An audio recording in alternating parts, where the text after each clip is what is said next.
The future didn't fail. It changed.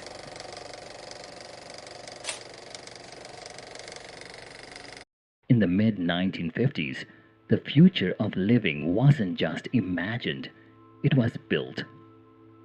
At Disneyland, visitors didn't look at drawings or models.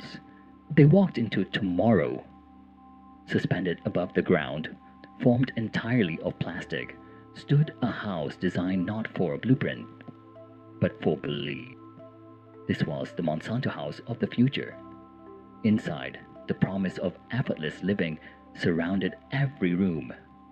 Walls that would never rot, surfaces that wouldn't stain, materials engineered to outlast wood, metal, and stone. Plastic wasn't a substitute, it was the future itself. Kitchens were modular, bathrooms were hygienic by design. Furnishings were molded, seamless, and easy to clean. The home didn't just reduce effort, it promised to eliminate it. Visitors moved through the house in guided paths. Every feature explained, every surface demonstrated, every innovation framed as inevitable.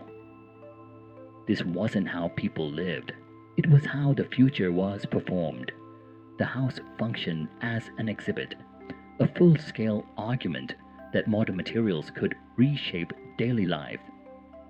Millions toured it, families imagined themselves inside it, not working, not maintaining, but simply living. To make that kind of living possible, designers turned to chemistry. The scientist creates his products with petroleum or natural gas.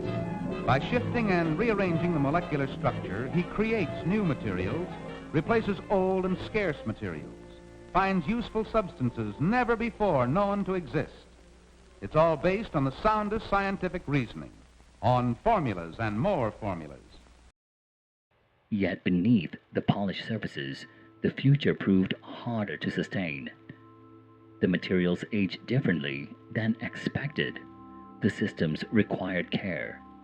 The cost placed it beyond everyday reach. What worked as spectacle didn't always translate to permanence. By the late 1960s, the house closed. When it was dismantled, even demolition struggled.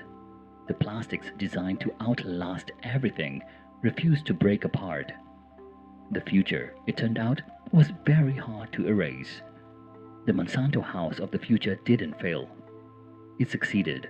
As a message, it showed what mid-century optimism wanted from technology: homes that required less effort, materials that resisted time, a life smoothed by design. But the most enduring ideas didn't remain on display. They quietly moved elsewhere, into appliances, into systems, into comforts we stopped noticing. The future wasn't abandoned. It simply learned how to disappear.